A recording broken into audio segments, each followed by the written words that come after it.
The M2 Browning, a deadly machine that can turn you into Swiss cheese, take down planes and blow up cars in seconds. But even with its immense power, there are some big drawbacks.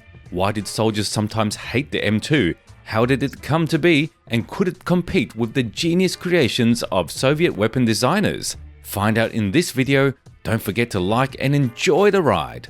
Let's dive into the fascinating story of how this awesome weapon was created. Picture this. It was the early 20th century and the US Army was on the hunt for a supercharged, ultra-reliable weapon to arm their troops. And thus, the legendary Browning M2 machine gun was born. Back in 1917, a team of brilliant minds embarked on the quest to create a bigger and better version of the M1917 machine gun. They called their brainchild the M1921 and gave it a 50 BMG caliber. However, despite its cool name, the M1921 had a few hiccups. It could only manage around 500 shots per minute, with bullets zipping off at a modest 700 meters per second. Plus, it was a real heavyweight and as stubborn to control as a wild bull. To top it off, it couldn't even tickle armored vehicles. Bummer. Naturally, the army wasn't impressed, so they turned to another trusty machine gun, the M1919. The M1921 felt a bit like a forgotten sibling sitting in the corner, dreaming of greatness. But fear not, our plucky protagonist wasn't ready to give up. Fast forward to the swinging 1930s and the M1921 got a glow up like no other. Ta-da! It transformed into the marvelous Browning M2. Sure, it still had a clunky water cooling system, but hey, it had an upgraded water circulation scheme that made it slightly less thirsty. Progress. But wait, there's more. The cool cats at Colt decided to put their spin on things. They introduced the M2HB, affectionately known as the Browning Light. Weighing in at a mere 38 kilograms, this bad boy could now launch bullets at a lightning fast speed of 880 meters per second. Talk about a serious upgrade. It became a sharpshooting superstar, obliterating targets up to a whopping 2 kilometers away. Now buckle up, because the M2 Browning became a real globetrotter. It joined the party in major conflicts like World War II, the Korean War and the Vietnam War. The US Army fell head over heels for it, and it became their go-to machine gun. Even today, it remains a beloved part of their arsenal, proving that some legends never fade away. Throughout its incredible journey, the M2 Browning underwent some snazzy makeovers and enhancements. But you know what's truly remarkable? Its basic design, the blueprint of awesomeness, stayed true to its roots. It's like a timeless classic that never goes out of style. So my friend, the M2 Browning continues to kick butt and take names in the US Army and beyond. It's hailed as some of the most reliable and effective machine guns in the whole wide world. It's the stuff of legends and the envy of guns everywhere. Isn't it amazing how a little firearm can make such a big impact? Besides its reputation as a highly effective weapon, the M2 has a bunch of cool features that set it apart from other machine guns in its class. Let's dive into the fun facts, shall we? First off, one of the most unique things about the M2 Browning is its use of short recoil principle. What does that mean? Well, when you pull that trigger, the barrel and bolt move together, absorbing the powerful kickback like synchronized dance partners. This design not only helps tame the beastly recoil, but also prevents pesky weapon jams that other machine guns often struggle with. Smooth moves, M2. Now, let's talk accuracy. The M2 is known for its sharp shooting skills, thanks in part to its efficient muzzle brake. The little gadget reduces recoil and muzzle rise, allowing the shooter to stay on target like a boss even after pulling the trigger. And here's the bonus. The muzzle brake also directs the flash and sound away from the shooter, keeping their eyes and ears safe from any unwanted surprises. Safety first, right?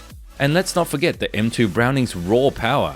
This heavyweight machine gun fires those mighty 50 caliber rounds, which are some of the biggest bullets used in firearms. These bad boys can penetrate armor and cause serious havoc to vehicles and targets. Talk about leaving a lasting impression.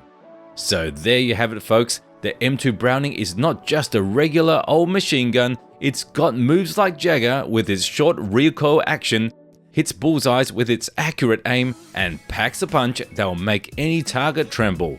When it comes to firepower, this heavy machine gun fires 50 caliber rounds, which are among the largest cartridges used in firearms. These bullets have the power to pierce armor and inflict massive damage on vehicles and targets. And let's talk about its rate of fire. The M2 is no slouch in that department. It can unleash a jaw-dropping cyclic rate of up to 550 rounds per minute. Now let's compare the M2 Browning to another iconic machine gun that comes to mind, the Soviet-made DSHK. Both weapons were created around the same time, and while they share some similarities in their roles and capabilities, there are a few key differences that set them apart. Let's start with the specs. The M2 Browning has a caliber of 12.7mm, a maximum range of approximately 6 km, and weighs around 38 kg. Its rate of fire can reach 450 to 600 rounds per minute. On the other hand, the DSHK has a similar caliber, but its maximum range is about 4 km, weighing in at around 34 kg. The Soviet machine gun boasts a rate of fire around 600 rounds per minute, so they're pretty close in terms of firepower and weight. The M2 Browning is often used as a weapon to suppress enemy fire and engaged armored targets like tanks and helicopters. It can also be mounted on armored vehicles and boats, and even serves as aviation firepower. One cool feature of the M2 Browning is its ability to use various types of ammunition, including armor-piercing, tracer, and armor-piercing incendiary rounds. So the M2 Browning is a beast of a machine gun with incredible firepower and versatility. It's like the heavyweight champion of the gun world. On the other hand, the DSHK machine gun can also be used to suppress enemy fire, but it is typically mounted on tripod stands or vehicles.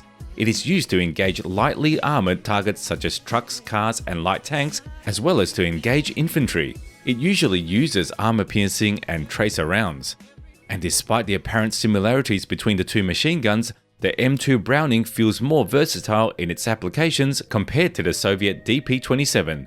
And even though this weapon has earned its stripes in countless battles, let's be real, the M2 Browning isn't all rainbows and sunshine for the average soldier.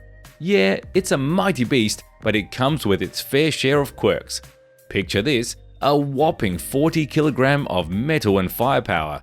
That's like carrying around a small elephant on the battlefield while trying to play dodgeball with the enemy. And oh, let's not forget those 50 caliber rounds.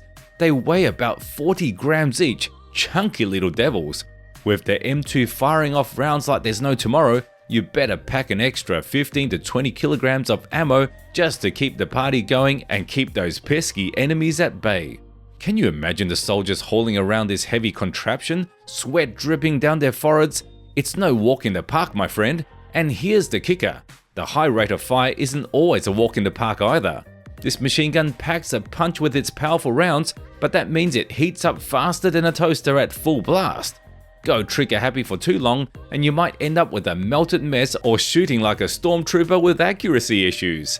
But hey, let's talk about taking on those armored beasts, the tanks. Sure, the M2 Browning has some oomph and you can pepper a lightweight car or truck like it's a piñata party. But when it comes to facing down a serious tank, sorry to burst your bubble, but the M2 Browning, despite its power, won't be the superhero you need. It's more like a mosquito buzzing around a rhino. Oh, and let's not forget about the recoil. Those 50 caliber rounds pack a punch that can knock you off your feet if you're not careful. And that flashy muzzle blast, it's like fireworks on steroids, blinding your vision and messing with your aim. So, my friend, while the M2 Browning has its impressive qualities, let's keep it real and acknowledge its weightlifting requirements, ammo gobbling tendencies, heat stroke risks, and limitations against the heavy armor. It's a badass machine gun, but it's not a magical cure-all for every situation. Now let's take a look at the games where we could encounter this machine gun and see how accurately its characteristics were portrayed.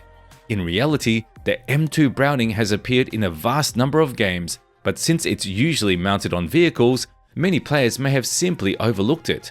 For example, in the Call of Duty series, it was present in practically every installment, but it's best to focus on the game Battlefield 3 because it requires players to interact with vehicles much more frequently than other similar shooters. In the game, the M2 is typically mounted on off-road vehicles, allowing players to take on the role of either the driver or the gunner.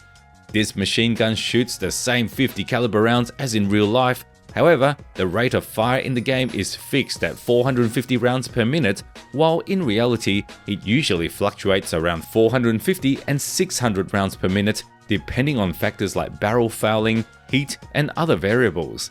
Another peculiar aspect in games of this genre is the magically infinite ammunition for the machine gun, whereas in reality, the M2 was typically equipped with belts containing a maximum of 250 rounds.